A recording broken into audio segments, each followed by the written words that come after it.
अरे बाबुआ की भेला बाबा? आज सुनलिए हम मुस्कान गाँव के वीडियो से एक दादा मगदार की आयल छे डीजे वाला के कोन की मारै छे।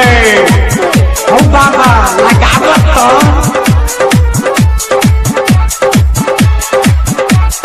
क्या नाम है आपका? मुकेश शर्मा। क्या नाम है आपका? मुकेश शर्मा। देखी रे देखी छौरी केना कूदई छै, डीजे के आगे आगे नाचल घुरई छै। एकर लगन गरबर छै, डीजे वाला के कनकी मारई छै।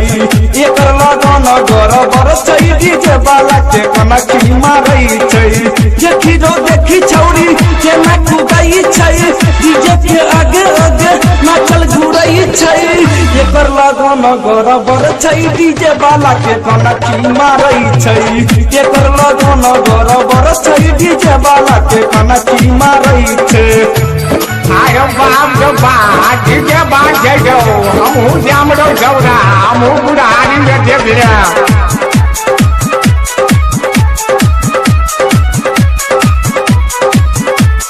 DJ Jyoti Prakash. DJ Jyoti Prakash. DJ Mukesh Sharma. DJ Mukesh Sharma. खूना के हेतै जे एकर बियाह रो, डीजे के बस पर भ गेलै फिगारो। खूना के हेतै जे एकर बियाह रो, डीजे के बस पर भ गेलै फिगारो।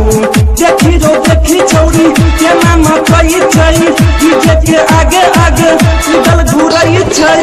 एकर लगन गरबर छै, डीजे वाला के कनखी मारै छै। एकर लगन गरबर छै, डीजे वाला के कनखी मारै छै। अरे बाप रे बाप एहन बात है जो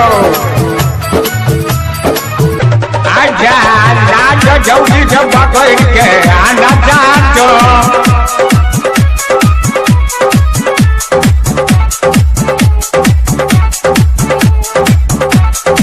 डीजे मुकेश शर्मा। सब बरियतिया करै छै रो पीछा, सब डीजे वाला कनी लले रो हिस्सा। सब बरियतिया करै छै रो पीछा, सब डीजे वाला कनी लले रो हिस्सा। देखी रो देखी छौरी केना कूदै छै, डीजे के आगे आगे नाचल घुरै छै।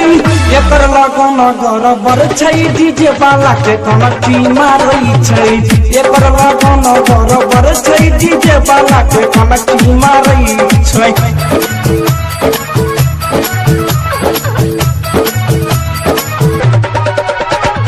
अरे बाप रे बाप भाई हम लोग मारा जन गए।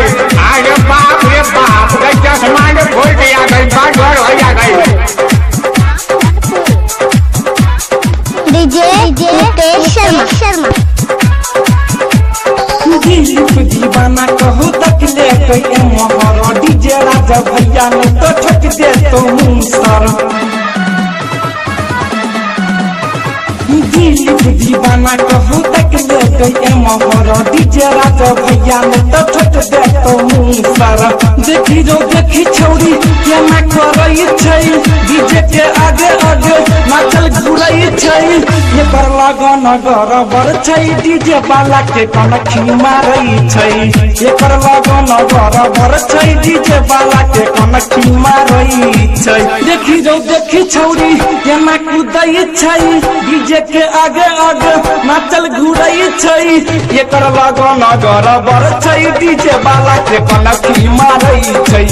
एकर लगन गरबर छै, डीजे वाला के कनखी मारै छै। देखी रो देखी छौरी केना